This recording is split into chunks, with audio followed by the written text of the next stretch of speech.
But I am so amazed and excited about the week that has been unfolding. This convention in North Carolina has just really got my spirits up. I know that we are headed in the right direction, and I'm so excited about that. So I've loved sitting in my living room the last couple of nights with my husband, my stepson, my daughter-in-law, our 3 dogs, a couple of iPads, a couple of laptops, and 3 telephones. So we've been talking to our family and friends across the country, and just the excitement is everywhere about what's happening in North Carolina this week. So as we've talked with them, we've learned a lot about, and listened to the speeches, we've learned a lot about our president. We've learned a lot about him as a dad, as a husband, as a dreamer, and as a doer.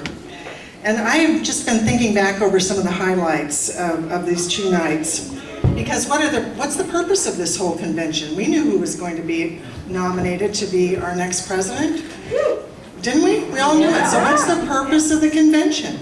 The purpose of the convention is to fire you up, to fire us up, so our president is reelected. And I was so pleased listening to FLOTUS, our First Lady of the United States, Michelle Obama. I just found her to be so compassionate, so genuine, so full of humor and dignity. I just, well, you know, I think I was most impressed with one of the tweets I heard or saw on the buzzing across the bottom of one of the screens that night. It said, Obama 2016, Michelle, that is. So maybe we've got our work cut out for us. She was so inspiring. Afterwards, I was kind of impressed with a couple of quotes from distant places. One came from Michael Steele, who, as you know, is now the deposed Republican National Committee chairperson. He said, I thought the First Lady gave a hell of a speech. I know I'm supposed to be partisan, but I am an American. So he saw the light, right? And then after last night's speech with Clinton, here's what former Mitt Romney aide and conservative pundit Alex Castellanos said. You don't have to come back tomorrow.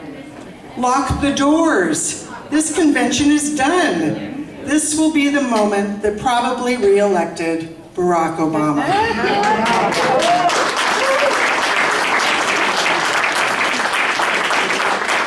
As an elected person who tries to work across the aisle, sometimes it's really hard to do because our value systems between the parties actually are different. And I think it becomes into sharp relief when we see these conventions and we hear the speeches. And so I just want to recap and ask you the question, what drives us as Democrats?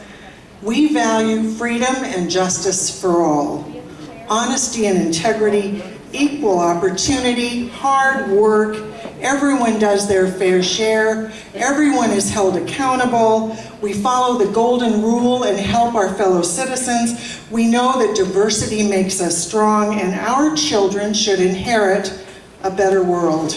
Right on. So our quest, whether we're electing this president or we're doing our day-to-day jobs, our day-to-day interactions in our community, is to develop strong families. And by that I mean all families, by every definition. We want to secure the middle class, and we want a better world for our children. We want a government that's led by a president who wants to invest in America's future, who works for we the people. President Obama, you know, he's being criticized for not having accomplished much in his first 4 years. He's being criticized for, you know, failing to give us the change that we wanted.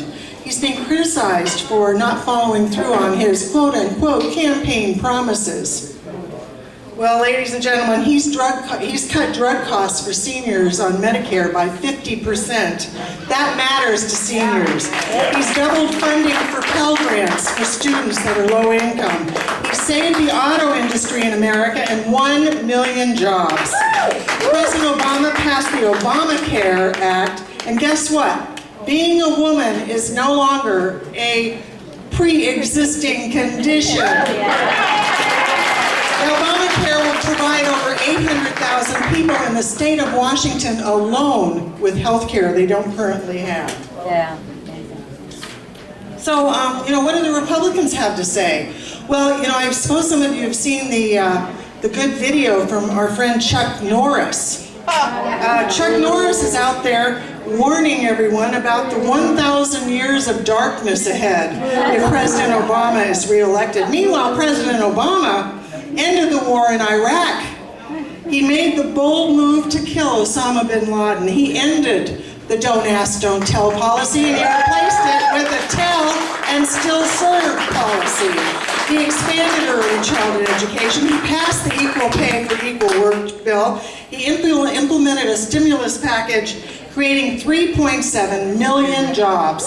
That stimulus package, ladies and gentlemen, has brought us 23 straight months, 23 consecutive months where the private sector has created more jobs than it lost.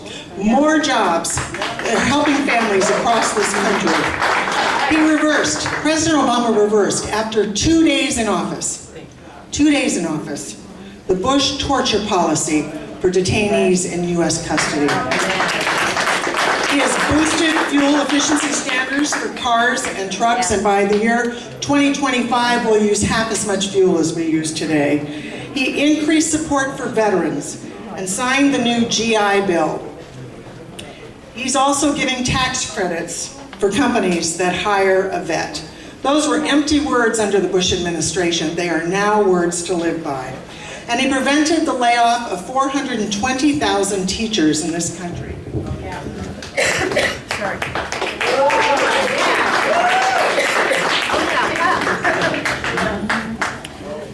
Oh yeah, President Obama. He selected 2 women to serve in the U.S. Supreme Court. Yeah. He tripled the size of the National Service, the AmeriCorps program. He designated more than 2 million acres of wilderness, created thousands of miles of recreational trails, and protected more than 1,000 miles of rivers. And he passed the DREAM Act for children and families that are undocumented in our country but who want to receive a higher education. I will defer now to our Vice President, who's going to tell us about the President's vision to move this country forward. I got more to say, you have more to say, you have more to do, I have more to do. So thank you all for being here tonight. Thank you for believing in our President and the future of our country. Thank you so much.